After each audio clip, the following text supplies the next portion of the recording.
अस्सलाम वालेकुम स्टूडेंट्स। आज हम 12th लेक्चर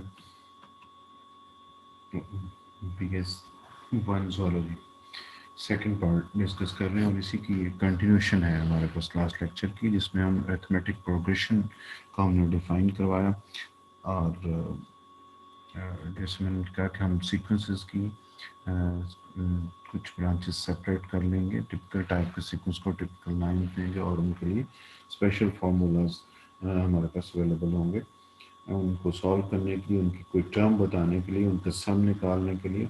तो पहली टर्म जो हमने डिस्कस कर रहे थे वो था अरिथमेटिक प्रोग्रेशन। उसके हमने जो सेकंड एग्जांपल डिस्कस की उसको हम थोड़ा सा रिपीट करते हैं कि अगर हमारे पास कोई फिफ्थ टर्म और 17 टर्म अवेलेबल हो, जैसे कि A5 पहले तो हम लिख लेंगे A5 is equal to 13 given information को, 17 term A17 is equal to 49, find AN and A13 हमने निकालना है।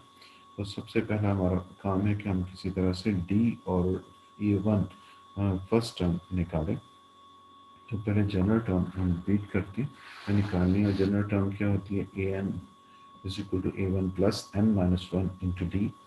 तो यहाँ पे हम पहले तो क्योंकि A5 दी हुई है, A17 दी हुई है, तो अकॉर्डिंगली हम A5 यहाँ पे बनाने की कोशिश करते हैं। A5 यहाँ पे कैसे आएगी अगर n में हम 5 पुट करें? तो अगर हम 5 पुट करेंगे तो यहाँ 5 आ जाएगा, यहाँ 5 - 1 4D आएगा। तो ये इसमें इस इक्वेशन में n की जगह 5 पुट कर दिया, तो ये हमारे पास सॉल्व करने से A5 is equal to A1 plus 4D equation आ गई। और ये 5 की वैल्यू देन हम पुट कर देते हैं 13, तो ये हमारे पास A1 plus 4D is equal to 13। आगे इसमें दो अननोन टर्म्स है A1 और D। सिमिलर यही सी पैटर्न से हम इस एन जनरल टर्म में n की जगह 17 पुट करते हैं, तो यहाँ 17 आ जाएगा, यहाँ 17 - 1 16 दिया जाएगा। से दिस इज इक्वेशन नंबर 2। जैसे इन्होंने किया, 16 को लिख लिया 4D प्लस 12D और 4D को A1 के साथ सेपरेट कर लिया और 12D सेपरेट हो गया। A प्लस 4D की वैल्यू यहाँ से 13 पुट कर दी और यहाँ से D की वैल्यू में थोड़ी सी इसको सॉल्व किया तो D की वैल्यू 3 आ गई और D की वैल्यू को फिर 1 में रखा, तो यहाँ से A1 की वैल्यू आ गई।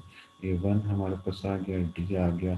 तो A13 के लिए हमने क्या किया कि यहाँ पे n की जगह पुट किया 13 और यहाँ पे भी 13, तो ये 13 - 1 A1 प्लस 12D के तौर पे आ जाता है।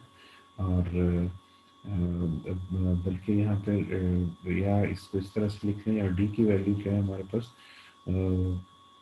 यहाँ पे हमने 13 टर्म निकाल ली थी, 13 यहाँ पुट किया, 13 यहाँ पुट किया। आगे A1 प्लस 12D और D की वैल्यू क्या है हमारे पास 3 और A1 की वैल्यू हमारे पास क्या है 1। A1 की वैल्यू रखी, N की वैल्यू रखी और D की वैल्यू रखी, क्योंकि हमारे पास इनकी आ चुकी है, तो ये थी 13 हमारे पास निकल आएगी। इस तरह के जनरल टर्म पुट हमने निकालनी हो तो nth टर्म, तो n यहाँ पे n ही होता है, तो A1 और D की जनरल वैल्यू रखेंगे और n की जगह n ही पुट करेंगे, तो हमारे पास an जनरल टर्म आ जाएगी। एक पैटर्न ये है। दूसरा पैटर्न ये है कि जैसे हमने यहाँ पे फर्स्ट इक्वेशन फाइंड किया और इसी तरह यहाँ पे इन्होंने नंबर नहीं दिया हुआ इस रिलेशन में, PDF पे जो अवेलेबल है, इसको हम इक्वेशन नंबर 2 कहें और इन दोनों को आपस में सब्ट्रैक्ट कर देंगे। ये दो इक्वेशंस हैं और दो अननोन्स में है, A1 D और यहाँ पे BD। लेकिन ये याद रखना है, सब्ट्रैक्ट करते हुए हमने कम से कम एक अननोन को ज़ीरो करना है, यानी डिफरेंस करने से वो बाकी ना बचे। तो ऐसा करने के लिए ज़रूरी है कि जो हमारे जहन में हो किस कोफिशिएंट इसको अननोन को हमने ख़त्म करना है, उनके कोफिशिएंट सेम होने चाहिए। अगर सेम नहीं है तो ऐसे नंबर से मल्टीप्लाई कर लें जिससे क्वीन को दोनों साइड से, जिससे उसका कोफिशिएंट सेम हो जाए। लकीली इस एग्जांपल में, इस क्वेश्चन में A1 के साथ कोफिशिएंट है 1, कुछ नहीं है तो 1 है, यहाँ पे भी A1 के साथ है कोफिशिएंट और 1। तो इसलिए अगर इनको हम डायरेक्टली माइनस कर देंगे तो A1 से कट जाएगा और 16D को 4D से माइनस करेंगे तो हमारे पास 12D बच जाएगा। इस तरह 14 में से 13 निकालेंगे, 49 में से 13 निकालेंगे, 36 बन जाएगा।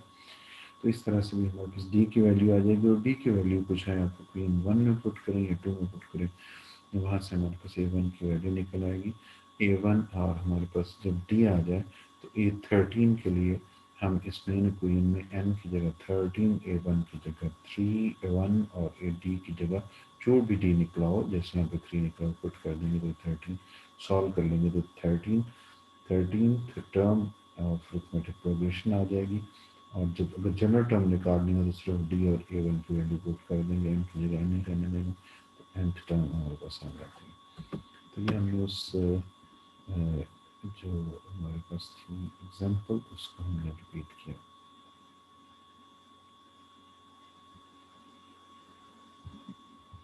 तो इस एक्सरसाइज की आई थिंक एग्जाम्पल्स जो थी वो दो ही थी, इसकी भी दो ही एग्जाम्पल्स थी। नेक्स्ट हमारे पास क्वेश्चंस हैं, और तो क्वेश्चंस देखते हैं। देखें, ये एक्सरसाइज है 6.2,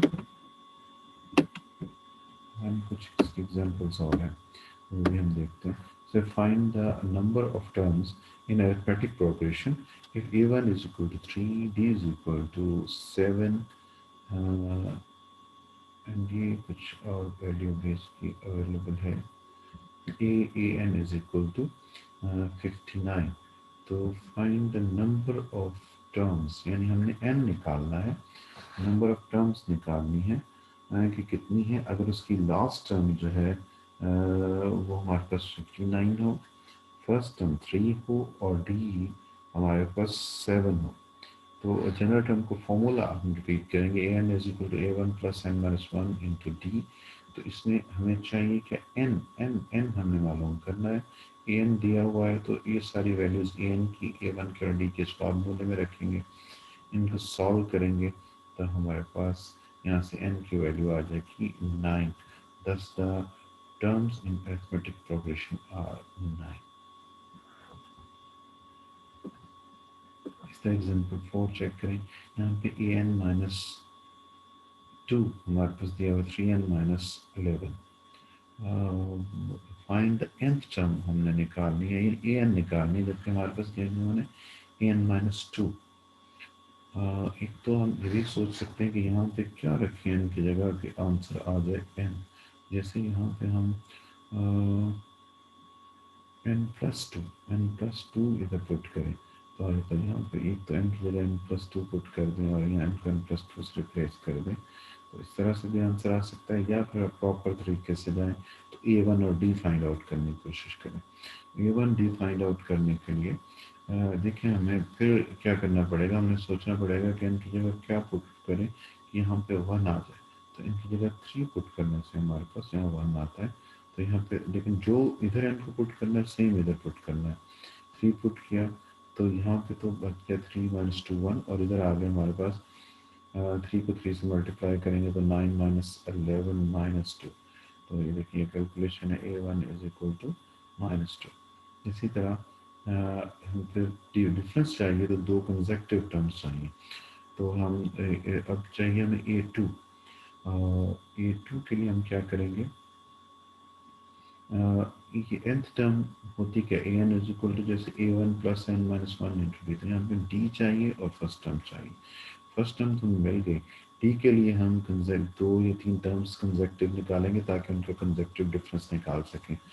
तो फिर इस तरह जैसे हमारे पास इस टर्म में n को 3 रखने से A1 बनता है, फिर 4 रखने से A2 बनेगा। 4 इधर रखा तो 4 माइनस 2 2 बन गया, और 4 इधर रखा तो 4 माइनस 3 12 माइनस 11 ये 1 आ गया। सेकेंड टर्म आ गई इसका, थर्ड के लिए यहाँ पे 5 रखेंगे, 5 माइनस 2 3, 5 माइनस मल्टीप्लाई तो 3 15 माइनस 11 4। हमारे पास फर्स्ट टर्म -2, सेकेंड टर्म 1 और थर्ड टर्म 4। इनका कॉमन डिफरेंस निकालने के लिए 3 माइनस 2 4 माइनस 1 3, इस तरह 1 माइनस -2 ये हमारे पास 3। तो A3 माइनस A2 का आंसर भी 3 आ रहा है, और A2 माइनस A1 का आंसर भी 3 आ रहा है। Common difference is 3, A1 is -2। तो जनरल टर्म हम लिख सकते हैं, जनरल टर्म का हमारे पास फॉर्मूला, और इसमें हमने A की वैल्यू डाली, D की वैल्यू डाली, इनको सॉल्व किया, ये 3 माइनस 5 आ गया। is the fourth example. इसी के नेक्स्ट पार्ट में हम कुछ क्वेश्चंस इसको सॉल्व करेंगे. Okay, thank you.